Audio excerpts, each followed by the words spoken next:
Welcome, welcome, welcome. I'm Dr. Arnold Nerenberg. I've been licensed as a clinical psychologist in the state of California since 1974, and I've been in practice here and elsewhere for over 50 years. And I've had the privilege to walk upon this earth for over 83 years, and it's my intention to bring to you insights and lessons and inspirations of a lifetime to uplift you and your loved ones for the rest of your lives. That's my intention. What a great pleasure and privilege it is to be here with you. Very much so.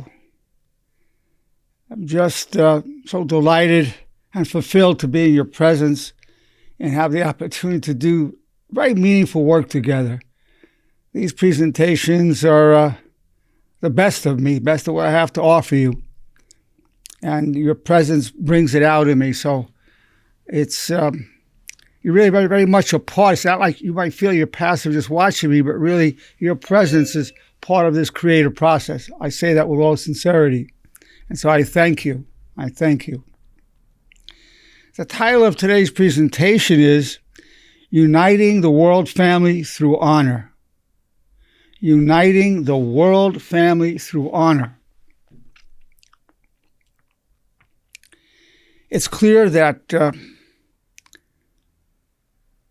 unity in the world, in America, and throughout the world is very desperately needed for our well-being, for our vitality, for our longevity, for our survival, our unity of the world family. We have brothers and sisters all over the world, people we've never met or never will meet, but we wish them well. We want them to have a good life, a long life, a healthy life, as we wish for ourselves and our families. This was the hope, the inspiration, and the word that was given to us by all the holy ones, by all the divine teachers, was to have such an attitude towards all of humanity. It certainly hasn't originated with me. It's been here for thousands of years, and keeps that wish for the well-being of humanity, for our unity, keeps being renewed through the divine teachers that come upon this earth, that sacrifice their lives to bring us a way to do this. I've had just a good fortune and fulfillment to follow the promptings of the Spirit and put these ideas into a psychological paradigm. But everything I teach is based on psychology, religion, and personal experience. Uniting the world family through honor. So we start off I'm going to start defining honor for you. Defining honor as loyalty to your highest constructive values as enshrined in the 4 commands of honor, while striving to cause no harm emotionally or physically. For purposes of the honor movement and the presentation today, this is the definition of honor. Loyalty to your highest constructive values as enshrined in the 4 commands of honor, while striving to cause no harm physically and emotionally. So we begin I'm going to have everybody raise your right hand, and we're going to repeat the 4 commands of honor and the bridge. And the bridge is an instrument of helping bring the reality of honor to the reality of the material world. So we're going to start off with the command. Repeat after me. I wish you well. I take full responsibility for co-creating my reality and my problems. I'm grateful for the power I gain from hardship. Then one of two, depends whether you believe in God or not. If you don't believe in God or wish to address God, it's I seek always to serve my highest constructive values. If you believe in God as I do, then it's God, your wish is my only wish. Those are the 4 commands of honor. Then we need to dedicate our lives to this, to agree with our inner selves that we were going to recite these 4 commands of honor 3 times a day for all the days of our life. So there's a pledge to commit. As a disciple of honor, I pledge myself for all the days of my life to the 4 commands of honor, and I will teach them to those I love. I'll repeat them every morning, afternoon, and evening, and listen to myself recite them.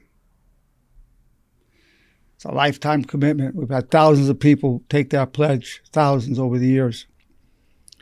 Then the bridge, which optimizes the probability that you're going to apply these commands of honor to whatever situation you're in. And the bridge is this: what is the most honorable thing to think, say, and do? What is the most honorable thing to think, say, and do? So you're citing the 4 commands and the bridge 3 times a day, morning, afternoon, and night. I wrote a little bit of a poem, or a little bit of a lengthy epigram. It goes, dishonor is the cause of mistrust. Mistrust is the cause of disunity. Disunity is the cause of loneliness and isolation. Honor is the cure. Let's take that one at a time and see how this very simple program, this very simple approach to your individual life, your family life, to life within your community, within your nation, and within the world, is an absolute necessity for having world unity, the unity of the world family. You cannot have unity if we're blaming other people. If you say, well, I'm going through this horrible thing and you're to blame, it's your fault, well, there's no chance of getting united when you're having that. It's just not going to happen. The blaming is the cause of the disunity. So when we take the command of honor, I take full responsibility for co-creating my reality and my problems.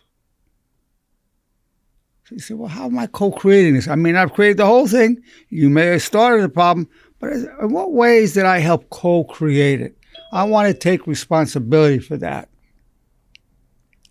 I want to take responsibility for how I co-created it. This is very empowering because we say, as I've done to cause this, so I can undo it through taking responsibility. And then we have 25 laws of honor, 25 laws. One set of laws is I call them the laws of love. Another set I call the laws of humbleness, the laws of humility. The laws of humility goes this way. I apologize. I was wrong. You were right. I'll do it again. I'll never do it again. Please forgive me. I've not always lived with honor, but I will die with honor. I apologize. I was wrong. You were right. I'll never do it again. Please forgive me. I've not always lived with honor, but I will die with honor. So those are the laws of humility, which are subsumed under the laws of honor. In addition to 4 commands of honor and the bridge, we have the laws. So if we're taking responsibility, we can then say, hey, I'm sorry, I apologize, I won't do it again. Once you see how you co-create something, you're in a position, if you so desire, and if you're honest with yourself and the other person, I co-created that. I apologize for my side of that, my end of that. That creates unity. I take full responsibility for co-creating my reality and my problems. That facilitates unifying. It's a unifying process. Each of these commands are a powerful unifying process. Absolutely true. And the opposite, blaming, is a very disunifying process, destructive. That's why all the divine teachers, without exception, have forbidden it, condemned it. To be blaming and putting it just on other people. Occasionally, we are totally a victim, but very rarely. 99.9% of the time, we've co-created the problem. 99.9% of the time, we've co-created it. You cannot have unity if we wish harm or have resentment towards the others. If you wish harm, you're angry that people did this, they deserve to have this done to them, I'm going to do that to them, we're going to get them for this. The thought of revenge. These thoughts, which lead to words and actions, cause disunity. It causes disunity. And to some extent, you can't help having those thoughts, but we're not responsible for get those thoughts and those kind of negative thoughts in a situation. But we can choose to balance it with a command of honor. I wish you well. I wish you well. I wish you well. So you have all this negativity going on, which more than likely you can't help getting that, but you don't let that define you. The thoughts that pop into your mind do not define who you are. They're a product of your family upbringing, societal norms, your genetics. However, it is your responsibility, once you understand the way of honor, say, I wish you well. Now keep in mind, you say, I wish you well doesn't make all the negative go away right away. It doesn't at all. But it balances it, it balances it. And the more you do it, every time you start getting those kind of destructive, angry thoughts, the more you do it, what happens is that the negative thoughts will come less often, with less duration, and less intensity. And that's progress. Even though they don't go away right away, it has an effect in the long term. That's the good news. If you see hardship, particularly we talk about hardship in relationship, if you see it as oppression only, you say, well, I'm being oppressed. This hardship is so difficult to bear that I'm having with this person. And you just see it as oppression. Well, unity is impossible. I'm not saying you're not oppressed. I'm not even saying you're not abused. I'm saying unity is impossible. It can very well be oppression, but also it's an opportunity. All circumstances of a negative nature that way are an opportunity.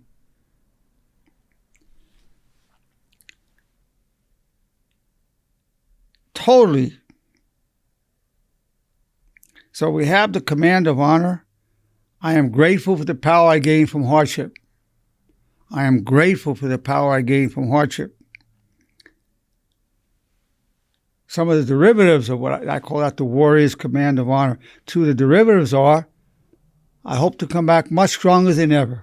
I hope to come back much stronger than ever. And the other is, what is the best true story I can tell myself about this problem? What is the best true story I can tell myself about this problem? For whatever you're going through, whatever difficulty, whatever loss, whatever oppression, whatever injustice you're suffering, it's only half the story. If you look at it honestly, you'll see there's a gain. I'll give you some examples that I've seen with amazing human beings I've seen over the years. I see so many wonderful, beautiful human beings in my practice as a psychologist. What a gift to me that I have the opportunity to serve these lovely, wonderful people. A patient coming, a big, tatted, very macho-looking guy, strong. He was a roughneck. He worked in the fields, in the oil fields. He came to see me. I just felt there was tears locked behind his eyes, but he just looked stern and hard. I said, Doc, I lost everything. My wife left me. I said, oh, that's rough. I said, I understand it's rough. She not only left me, Doc, but she left me for another man. I said, that's even worse. I feel compassion for what you're going through. He said, and she took my kids. I don't even know where they are. I haven't seen my kids in months. I lost my wife and my kids. I feel so destroyed by it, Doc. And I was so stressed by it, so dumbfounded, bewildered, and crushed. I couldn't even work. So I didn't make the payments on my home, my mortgage, and my house was repossessed. I lost my house. I lost my house. I lost my wife, my kids, and my house. I said, this is very oppressive. I said, as a man, as a human being, I feel so much compassion for you. This is a disaster. I totally understand that. But what if I told you that there's a best true story I can tell you that will give dignity, nobility, and honor to your life. He said, really, Doc? I said, yeah. So what is it? I said, are you ready for the healing medicine? He said, yes, I am. And here's what I said to him. I've lost everything, but I've gained myself.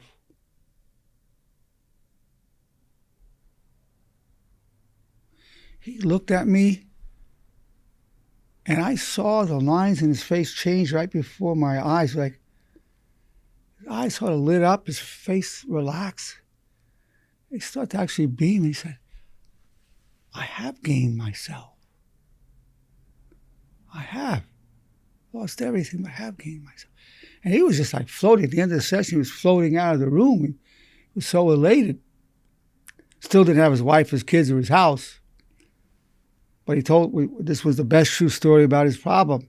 He went up to my secretary as he was leaving. He said, you know, I've lost everything, but I've gained myself. So that's the other side. Wherever there's that loss or depression, there is a gain if you look for it. I had a patient, lovely lady, just lovely. She came in weeping. She said, my son's been shot 9 times. I said, oh my God, that's horrific.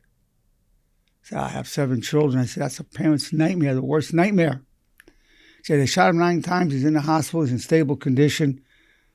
I can't sleep. I can't eat. I'm totally distraught.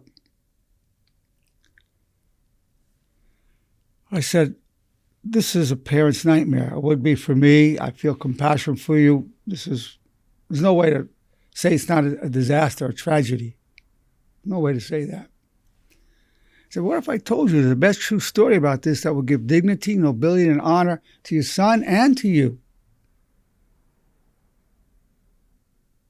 And she's weeping, and he says, really? Please tell me what that is. I said, are you ready for the healing medicine? She said, yes, I am. I said, here it is. They couldn't kill my son. They shot him 9 times. God has a purpose for his life.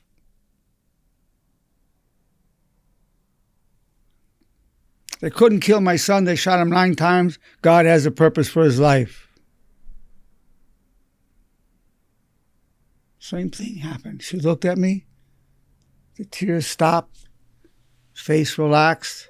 A smile emerged. I said, yeah, God does have a purpose for his life. I said, be sure to tell your son what I told you. I said, I will, Dr. Nerenberg. She left beaming. Her son was still in the hospital. He was still shot 9 times. Nothing could change that. But she was able to tell herself the best true story about that problem. Matter of fact, when I saw her a week later, I said, did you tell your son what I said? She said, yes. He laughed. She was still smiling when I saw her. She said, yeah, he said he just laughed. And then it made him happy to hear that. And he felt it was true. Then I found out months later that he turned to God and turned his life over to God after that more and became very devout in his worship and commitment to God. That's what it did. That's an amazing and wonderful outcome. So I'm grateful for the power I gained from hardship. Also, there's always a gain because without hardship, we cannot achieve wisdom. It's impossible to achieve wisdom without hardship, and it's impossible to achieve compassion without wisdom. Impossible to achieve to have compassion without hardship. It's impossible. 4th command. You can see, I seek always to serve my highest constructive values, or God, your wish is my only wish. Well, whether that's your highest constructive values or you're a follower of God, you believe in God, that energizes your commitment to your higher purpose. It energizes your commitment to your higher purpose.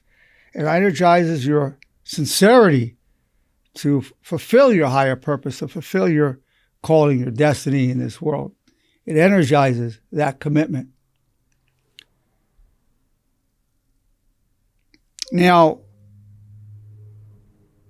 what it's supplemented, the commands of honor and the bridge are supplemented, as I mentioned, by the laws of honor. I gave you the laws of humility, but also supplemented by the laws of love, which also adds even more power to the unifying effect of honor. The laws of love. I love you. I adore you. I respect you. I like you. I cherish you. I'll do anything for you. I'll always be loyal to you. I'm totally committed to you. Next to God, you're my first priority always. So the laws of love help you in your relationship, but also help as you have loving thoughts towards others. I wish you well, and this takes even more than that, to the laws of honor. You create more unity in the family, and society is simply an aggregation of the families. As it is in the families, so it is in society and the world, because the family is a building block for all societies, and the societies are all the building block for the world family. Very simple. I presented a very simple system, uniting the world through honor, uniting the world through honor. The political institutions have helped. Certainly the divine teachers, the source of all the power to do this, and the religious organization institutions have helped. But this is really a grassroots movement to bring into ourselves, into our families, into our society, and into the world. Uniting the world through honor. That's the honor movement. I use these teachings, the teachings of honor. I have a book called The Teachings of Honor, and it's the textbook for the movement. So I use it as a powerful form of therapy, but also, and I make my livelihood that way, but as an honor movement, we don't ask for money, we don't accept money, and nobody has any power. It is set up to go for centuries to come. I have sustainers, people who will sustain it after me, and they'll appoint sustainers to carry on after them. That's the intention. It becomes out of my hands, but this is the intention. This is how it's been set up.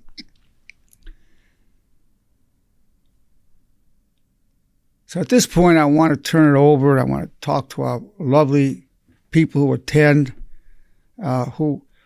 keep in mind, when you speak up, when all you wonderful people speak, and some of you are shy about it, but when you do speak up, you need to know that the others benefit as much or even more from what you say than me. People say, oh, I'm so glad to see the input of the other people. I feel less alone in life with that. So as a blessing to the others who are here, please feel free to ask questions and speak up. How can we have world unity when there are some truly despicable, dishonorable countries in the world? He's saying there's truly some despicable countries in the world, despicable governments, despicable individuals, very immoral, dishonorable people. That's a good question. We want to deal honorably with the dishonor there. We don't compromise. I want to deal with that. It has to be dealt with firmly. Being honorable, dealing with honorably, doesn't mean we're doormats, doesn't mean we're marshmallows and let people just walk all over us.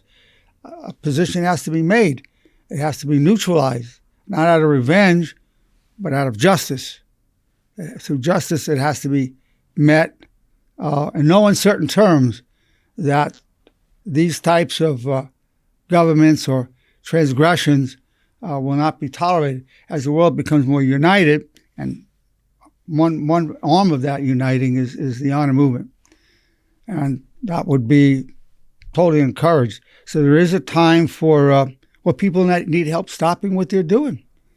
People are doing really despicable things, very immoral things. Sometimes it gets out of their control. They just on a certain path and need help stopping. Sometimes they have to be arrested, or extreme cases, sometimes they have to be shot, not by us as individuals, but through the institutions that we have in society, whether it's military or police or whatever. But that's the extreme one, but sometimes that's necessary. This has to be stopped. And that has to happen from a uniting of the world family through honor. This is how this has to be dealt with, very strongly, forcefully, firmly. Very good question. So I'm opening it to other people who would like to make a comment or ask any question you wish. Dr. Nerenberg, it's Bernice. Bernice? Yeah. Bernice. I'm glad you're here, Bernice. Wonderful. I just wanted to make a comment. about how honor starts within the family, and working with kids, it's made me realize how true that is, because what you learn in the family or in the household carries on into the world. Totally true. And you see, I know the children you work with, some are probably lovely children, some are probably hitting each other, biting each other, spitting on each other, and some are giving each other gifts. I know you see it. They see it early on. And the part of honor is to deal respectfully with one another. One of the laws of honor is extreme respect always.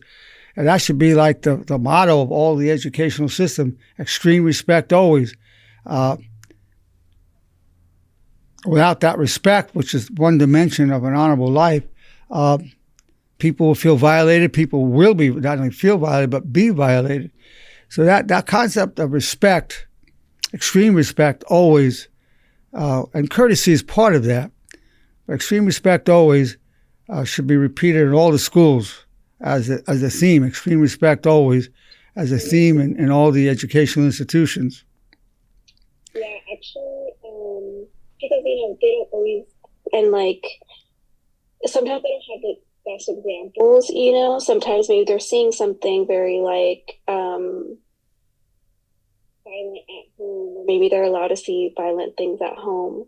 So it's funny that you said that, like extreme respect always is that in my classroom I want to do a jar and call it the kindness jar. So like positively enforcing their like kindness. Okay, you may see that at home, but here you get rewarded for kindness, and this is what I want to be exemplified. Kindness is a dimension of respect, a dimension of honor, no doubt about it. You could also have a kindness jar and a respect jar. You were very respectful to this other person. Here's put something in the respect jar for respect, kindness. The truth of the matter is that the word respect is, and kind of today, has more of a penetrating, powerful way to it. Even in the prisons, it's all about respect and disrespect. The word respect is, right, kindness is very important. It's a softer word, and it's a good word, and it's a good way to be kind with one another. I would suggest that that respect is stronger. And, of course, it needs to be taught at home. So if the child is disrespecting the parent needs to say, hey, I'm your parent. You can't talk to me that way. If you talk to me that way, I'm your mother, I'm your father. This will be the consequence, and the consequence has to be there. The main problem in the educational system is that the children are allowed to disrespect the parent. And if you disrespect the parent, then you can disrespect yourself, because the mother and the father are internalized within the child. And if you disrespect yourself, if you disrespect your parent, you're going to disrespect the institutions of society. So the main problem in the schools is not funding. It's not having better computers. You can have a leaky roof, really faulty computers, or even no computers. But if they respect the teacher, they will get an excellent education. The main issue is disrespect. That has to be addressed at home. But certainly if the parents aren't teaching it, you do the best you can. You're getting them early, so you might have that impact. And you could talk about, this is what respect looks like, and this is what disrespect looks like. You can have little skits demonstrating, what it is to deal respectfully. If you're respectful to somebody, that's kind. If you're disrespectful, that's unkind. But wonderful. I mean, you're a powerful human being yourself. You have so much love and kindness in you. So I know you're having a great influence on those young ones.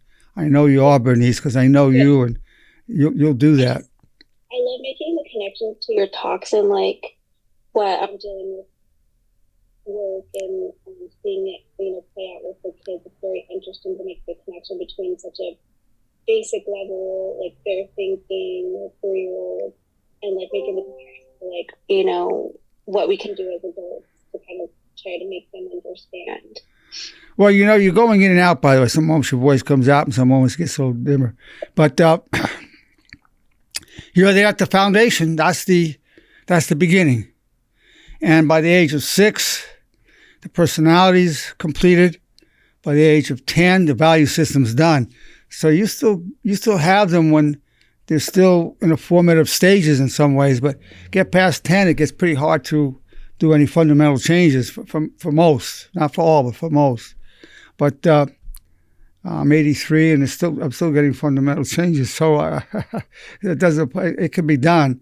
But I would say, really, in my own life, I really started catching on to what's going on at 70 and 83. I finally know what I'm doing. I tell my patients that, they get a chuckle out of it. But you're getting them at a good age so that you can demonstrate and help them understand kindness. You can help them understand respect. That'll get them by. If they understand respect, they get along with their peers, they get along with their superiors, their bosses, their supervisors, their managers. Some of them will be in prison. They'll get along with the other prisoners when they understand respect. Respect goes a long way. And we could turn our society around within one generation with the parenting being insisting on receiving respect from the children. The parent to give unconditional love to the children, and the children manifesting respect. And we have unconditional love for our children. They have unconditional respect for us, but they also test boundaries. So if we don't stop it when they're getting disrespectful, the disrespect grows.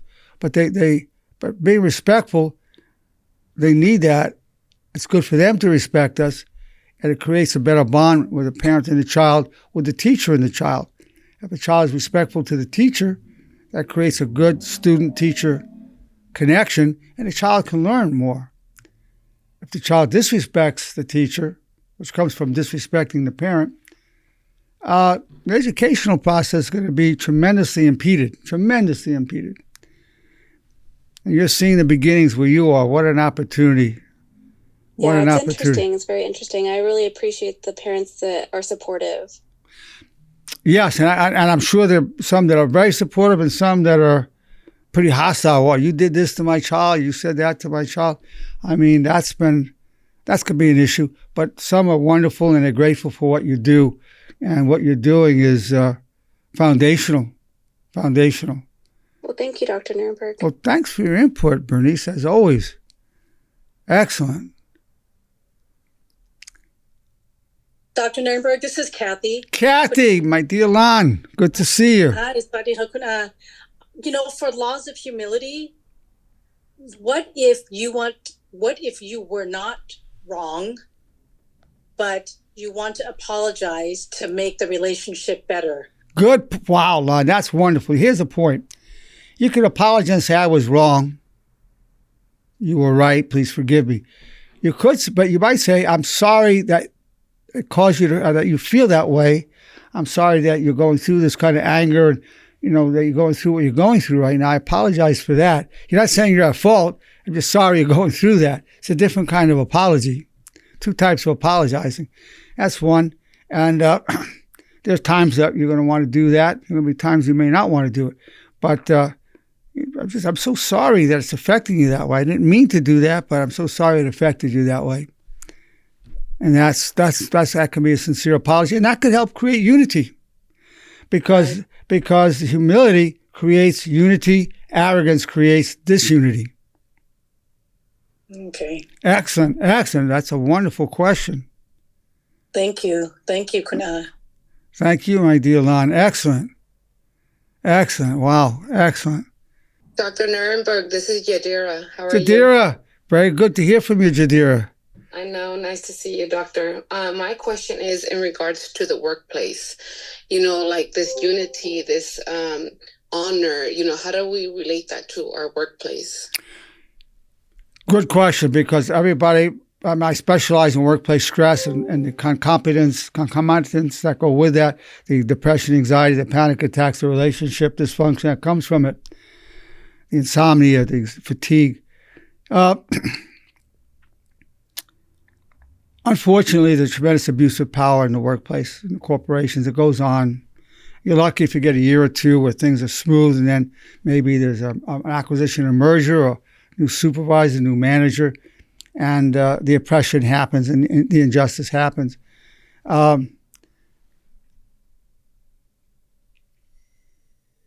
you can do is deal honorably with them, and that might involve seeing that, you know what, I don't think this is going to change. I've talked to the person. I'm always kind to the person.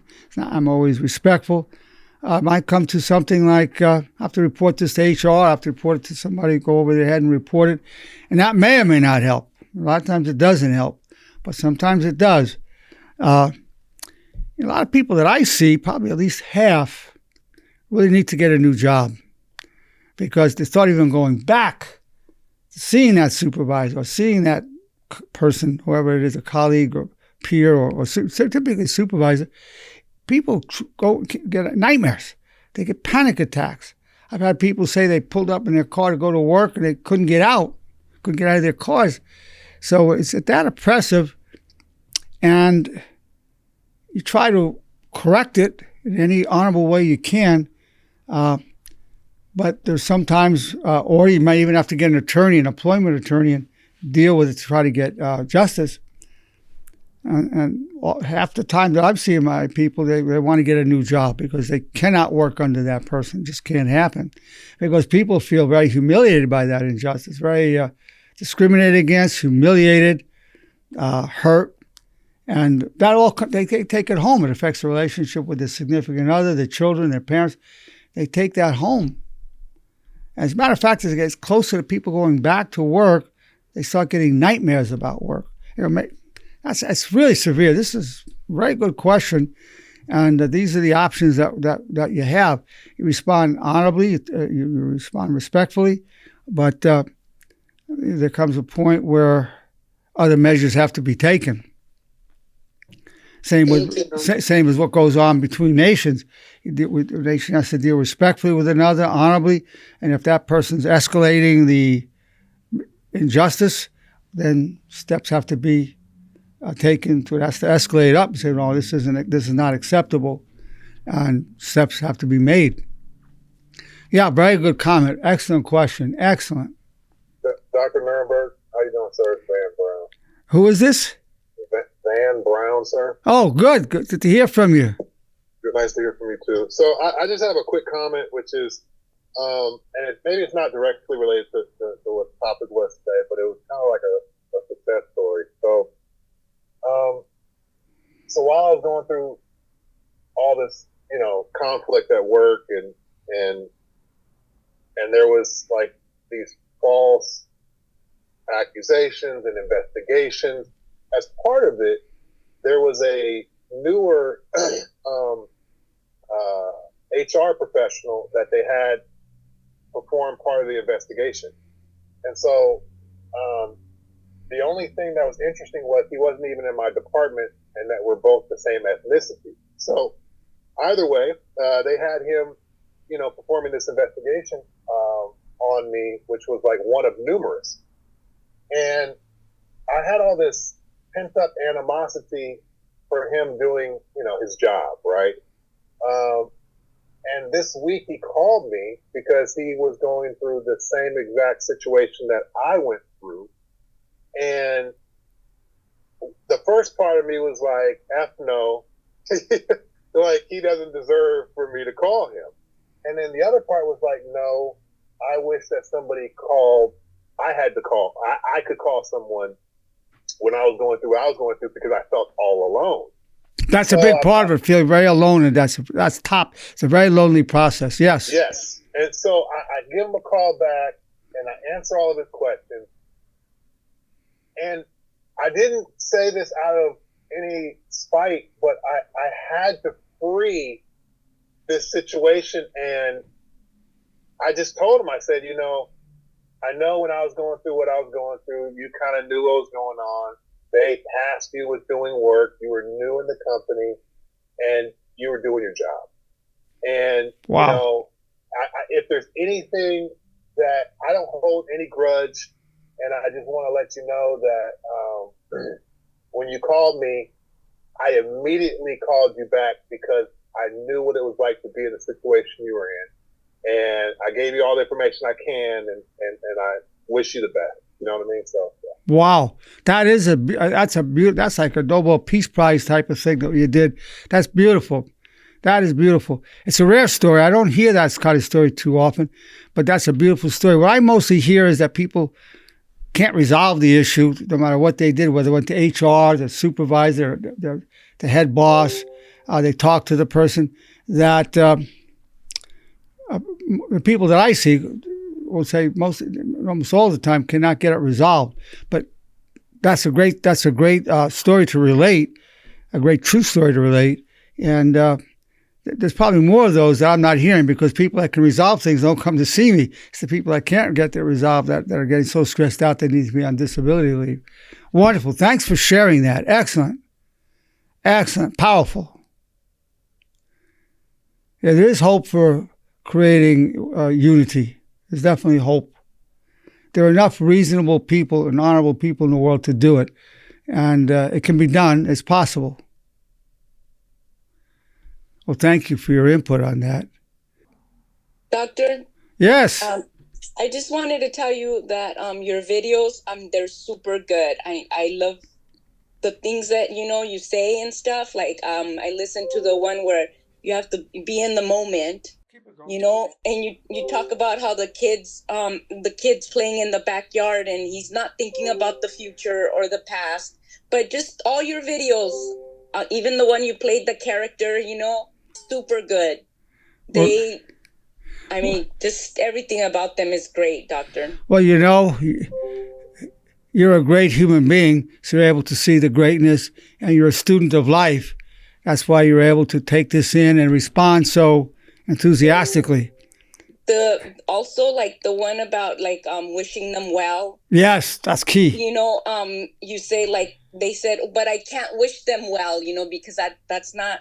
But you said it's not about wishing them, wanting them to be with more men or we're not necessarily wishing them to win the lottery.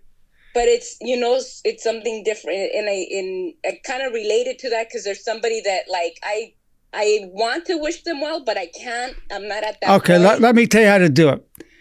First, when you wish them well, that you not necessarily hope they win the lottery. It's just that you may hope they find a way of honor. That could be, and if you can't even say "I wish you well," you could say "I want to wish you well." Yes. About to lose you. I've lost the charge on this. My op-ed. Okay, thank you. Doctor. No, that was a very valuable contribution you made. I thank you sincerely for that. Thank you for those videos are really good. They're super awesome too. They just really, a lot of them really, you can really relate to them basically.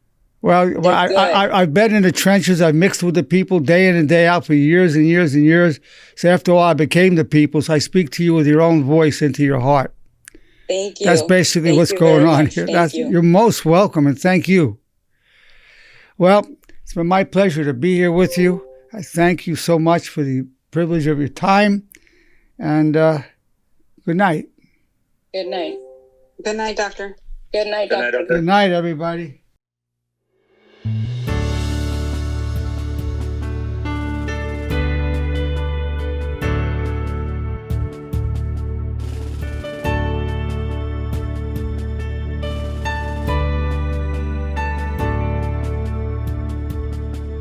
The sea of destiny is in your deepest struggle.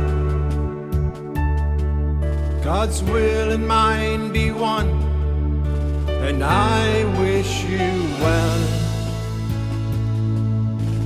You are co-creator, respectfully real.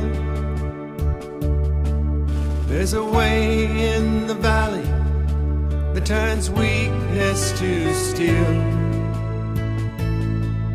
We're known through all eternity. From strife we gain power, clothed in grace and love, disciples of honor. All the days of our lives refuse the way of shame. We wish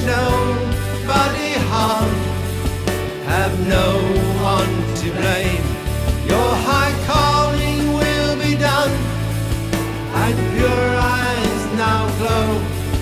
In darkness crave the good, like waters from the desert flow.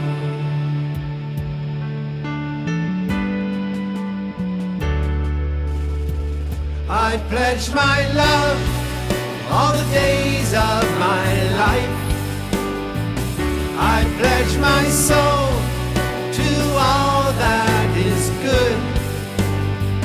I pledge my heart to my brothers and sisters, who I join in the light, leave a legacy of honor.